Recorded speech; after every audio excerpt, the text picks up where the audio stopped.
sekaya manalah kita sekalipun, orang panggil kita orang kaya, kita banyak duit berkepuk-kepuk dalam bank, kereta mewah pun banyak dekat rumah, tanah pun berekar-ekar. Tapi ingat, nanti bila kita mati, kita miskin. Apa pun kita tak bawa. Duit berkepuk-kepuk tak bawa, tanah berekar-ekar tak bawa. Orang tak panggil orang kaya pun.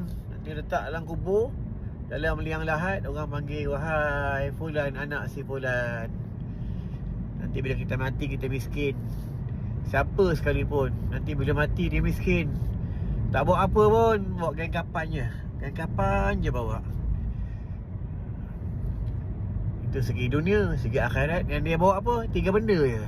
Itu kata Nabi Muhammad SAW, bila meninggal anak Adam, terputus segala amalan.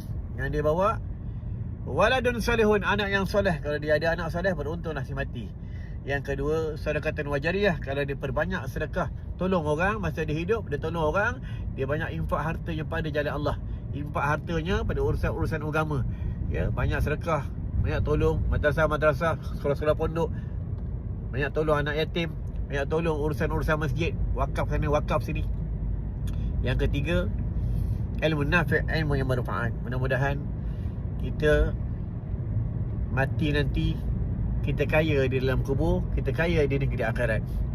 Kaya itu macam mana? Jadilah orang yang baik, jadilah hamba Allah yang dekat kepada Allah Subhanahu Wa Taala, dan kena tahulah, kena pandailah gunakan harta yang Allah amanahkan dekat kita, kita gunakan pada jalan-jalan yang betul. Wabillahi taufiq wal hidayah. Wassalamualaikum warahmatullahi wabarakatuh.